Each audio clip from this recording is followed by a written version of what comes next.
ज़िंदगी एक सफ़र है और हर कदम हमें कुछ नया सीखने का मौका देता है।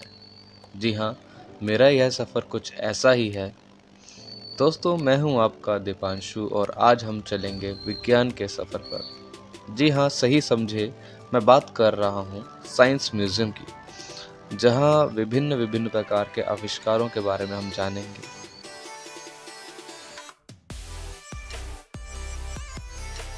तो देखिए, बातें करते करते समय कुछ ऐसे बीता कि हमें पता ही नहीं चला हम कब साइंस म्यूज़ियम पहुँच गए। जी हाँ, और हाँ, आपको एक बात बता दूँ कि यहाँ पर जो पार्किंग चार्ज है वो बाइक के लिए है 30 रुपीज़ और कार के लिए है 80 रुपीज़ अराउंड। एंड जो एंट्री टिकट है म्यूज़ियम के लिए वो है 70 रुपीज़, बेसिक है वो। और बाकी अगर आपको एडिशनल कोई शो वगैरह देखने हैं तो आप उसके अलग चार्जेस दे सकते हैं। और एंट्री करते ही हमें देखे बहुत सारे बच्चे और यहाँ हमारे भाई साहब बाल सेट करते हुए हैं। तो चलिए अब अंदर चलते हैं, अंदर से आपको दृश्य दिखाते हैं। तो जैसे ही हमने एंट्री करी हमें यहाँ पर भी बहुत सारे बच्चे दिखे। एक्चुअली क्या था ना कि आज पिकनिक था, तो पिकनिक के लिए ना काफ़ी सारे बच्चे आ रखे थे। एक्चुअली स्कूल्स वाले इंफॉर्मेशनल ट्रिप्स के करते हैं तो उसके लिए बच्चों को यहाँ ले आते हैं। तो हमारी पहली एंट्री थी water the elixir of life. यहाँ पर वाटर के बारे में बताया कि कैसे वाटर इम्पोर्टेंट होता है हमारी लाइफ में, कहाँ कहाँ यूज़ होता है, कैसे कैसे हम उसको कंजर्व कर सकते हैं, और ये भी कि हमारी अर्थ पे कितना पानी है और हमारी बॉडी या हमारे खाने में भी कितना पानी है। तो चलिए एक छोटा सा व्यू लेते हैं यहाँ का।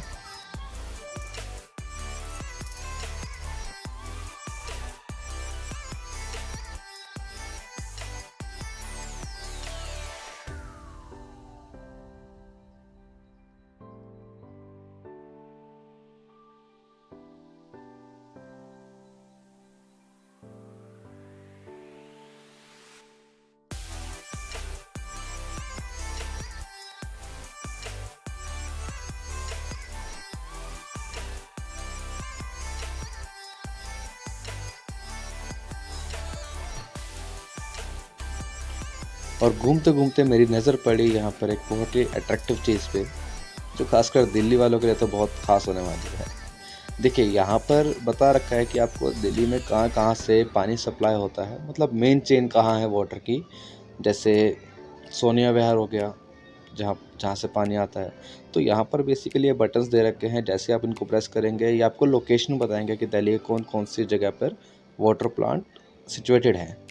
एंड देन उसके जस्ट नीचे ही हमने देखा कि एक सोनिया विहार वाटर प्लांट का यहाँ पर बहुत ही प्यारा मॉडल रखा हुआ है, जिसके अंदर पूरा एक्सप्लेन कर रखा है कि कैसे वाटर प्योरीफाई होता है एंड देन हमारे घरों तक सप्लाई होता है। फिर हम बाहर निकले और बाहर निकलते ही मेरी नज़र गई एक होलोग्राम पे। एक्चुअली इसके अंदर कुछ नहीं है जो आपको दिख रहा है, बैक्टीरिया। ये लाइट्स हैं और लाइट के रिफ्लेक्शन से बना है। और देन हमने मूव करा फर्स्ट फ्लोर पे, जहाँ पर हमें दिखे बहुत ही हिस्टोरिक चीज़ें, जैसे कि आप देख सकते हैं कि राम यंत्र। एक्चुअली ये एक सनडाइल्स हैं। सनडाइल जो होती हैं वो टाइम को बताने के लिए यूज़ होती हैं। तो इस सन से जो इनकी शेडो बनती थी पहले के टाइम में, उसके अकॉर्डिंग ये टाइम बताती थी। जैसे सनडाइल ये वाली है, राम यंत्र है, मिश्र यंत्र है, just similar to Jantar Mantar, देखिए। और ऐसा ही बहुत कुछ।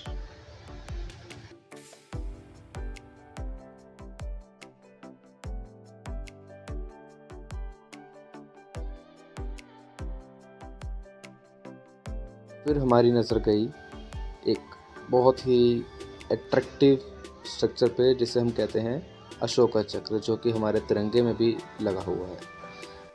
और फिर हमने एंटर करा हड़प्पा कल्चर के डेमोज़ में, जहाँ पर हमने देखा कि कैसे वो लोग, उस टाइम के लोग, हड़प्पा कल्चर के लोग यहाँ पर अपना लाइफ स्पेंड करते थे और वो क्या क्या चीज़ें, क्या क्या इंस्ट्रूमेंट अपने लिए बनाते थे, कैसे कैसे आर्ट्स बनाते थे और कैसे उनकी डेली लाइफ होती थी। तो चलिए लेते हैं एक प्यारा सा लुक यहाँ पर।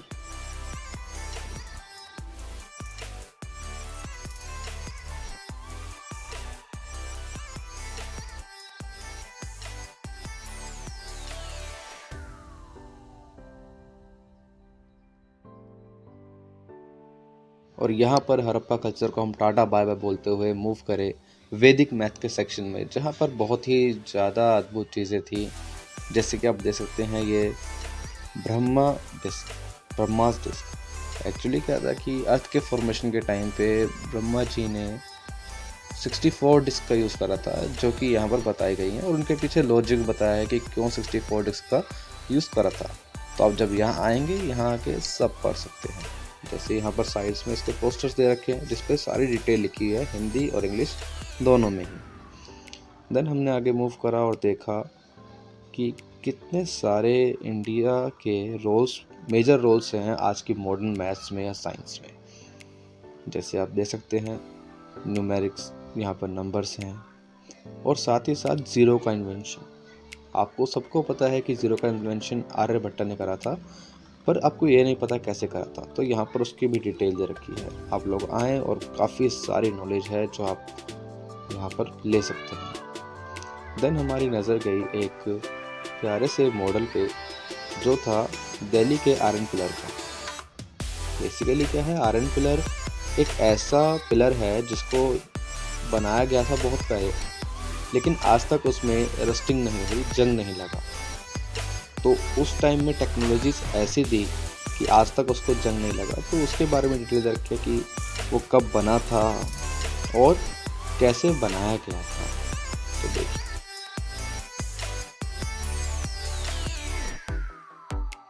और यहाँ पर हमें दिखाया गया है कि उसकी असेंबली कैसे थी, उसके कौन कौन से पार्ट थे, उसको कैसे बिल्ड करा गया था, पूरी डिटेल हमें यहाँ दे रखी है। तो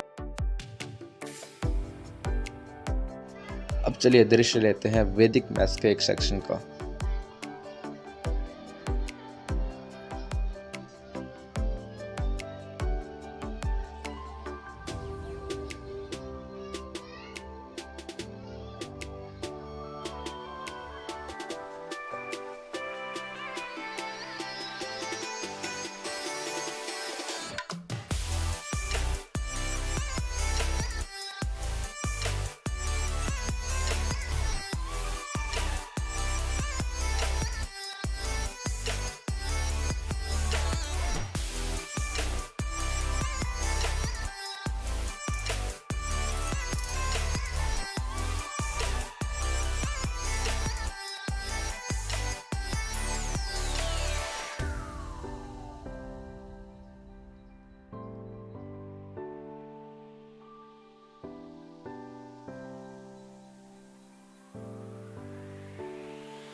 और घूमते घूमते हमें यहाँ दिखे कुछ बहुत ही एंटीक सी चीज़ें, जैसे कि आप ये देख सकते हैं एक छोटे से हाथी का डमी और काफ़ी सारे ओल्ड स्टाइल म्यूजिकल इंस्ट्रूमेंट्स। देखिए कितने ही अद्भुत लग रहे हैं देखने में। और यहाँ पर हमें दिखा एक बहुत बड़ा चार्ट जो कि वैदिक मैथ्स के बारे में पूरा बता रखा है कि कैसे कैसे मैथ्स का कहाँ कहाँ इन्वॉल्वमेंट रहा। और इसके बाद हमें इन ऋषियों ने आकर्षित करा जो कि भारतीय रसायन विज्ञान को दर्शा रहे थे। देखिए कैसे पहले के समय में, पुरातन समय में हमारे ऋषि मुनि रसायन विज्ञान के बारे में जानते थे।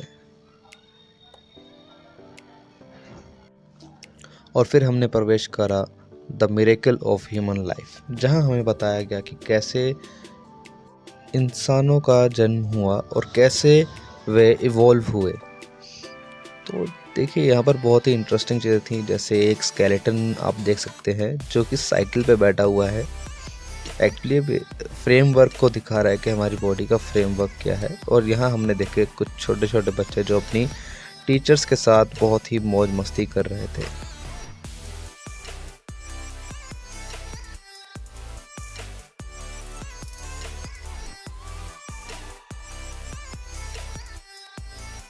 और फिर हमारा ध्यान गया ये टेस्ट बर्ड्स पे, जो कि टेस्ट करने का सेंस बताते हैं हमें कि हमने क्या चीज़ टेस्ट करी।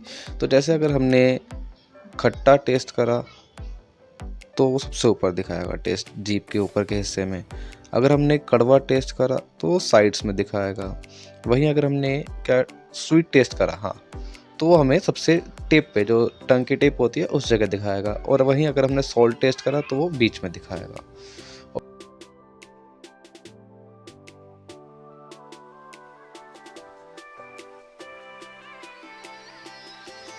और फिर हमने कदम रखा एक ऐसी जगह जो कि बहुत ही डरावनी तो नहीं कह सकते पर एन्जॉयबल थी, जहाँ बच्चे आके तो बहुत खुश होने वाले हैं।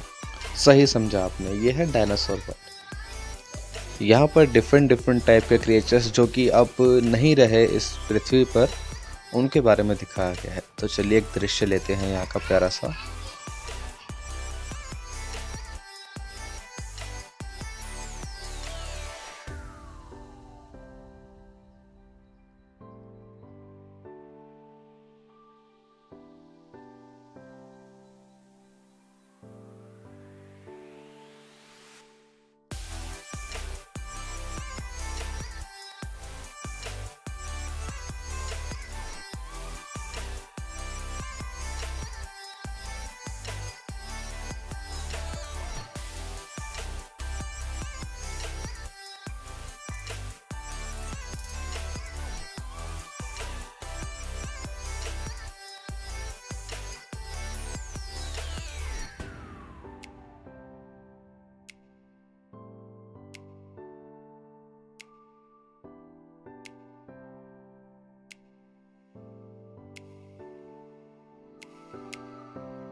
और फिर चलते चलते हम पहुँचे एक ऐसे सेक्शन में जो कि था फन साइंस। जी हाँ, फन साइंस में आपको बहुत सारे फ़नी चीज़ें देखने को मिलेंगी, बहुत सारी अट्रैक्टिव चीज़ें, जैसे कि आप ये कुआं देख सकते हैं या फिर एक साइकिल जो कि ना किसी के चलाने लायक है पर फिर भी इन्होंने पता नहीं क्यों रखी है।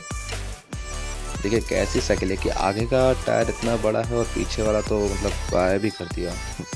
और एक ऐसा कुआं जिसका कहीं अंत नहीं है। और फिर हमने देखा एक क्यूबिकल स्ट्रक्चर जो कि जस्ट एक क्यूब है, मतलब इमेज है, वो 3D स्ट्रक्चर नहीं है पर हमें 3D दिख रहा है। और फिर हमने देखा मिरर वर्ल्ड एंड एक कैमोफ्लेज। कैमोफ्लेज क्या होता है? बेसिकली छलावा जैसे आप कह सकते हैं, जैसे कोई जानवर जैसे गिरगिट छिपती है अपने रंग बदल के, सिर्फ उसी तरह। और फिर यहाँ पर हमने बहुत धमाल मस्ती करी, तो चलिए एक नज़र डालते हैं इस धमाल मस्ती के ट्रिप पर।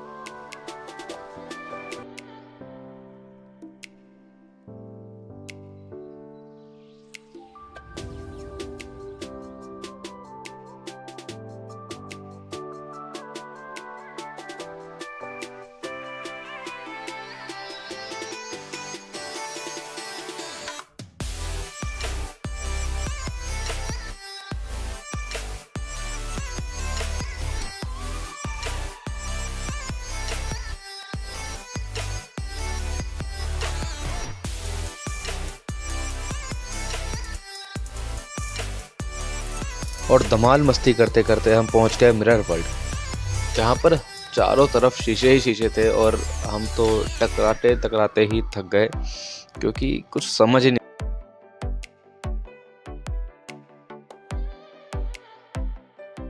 और टकराते टकराते हम पहुंच गए सरदार पटेल के सेक्शन में, जहां पर बता रखा है कि कैसे हमारे स्वतंत्रता सेनानियों ने देश को आज़ाद कराने के लिए मेहनत करी, लड़ाई लड़ी और कैसे देश का विभाजन हुआ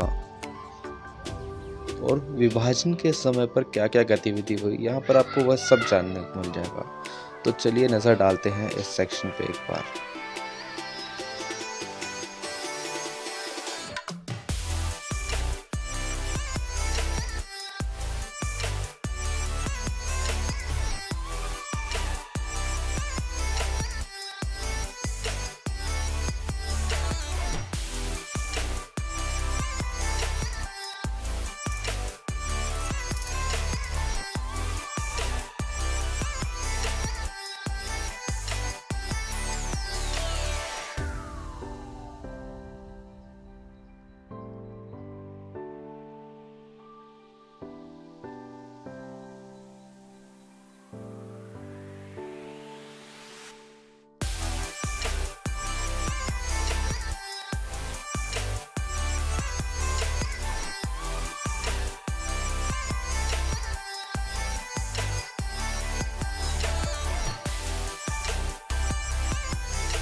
और फिर हमने पटेल जी को बोला बाय बाय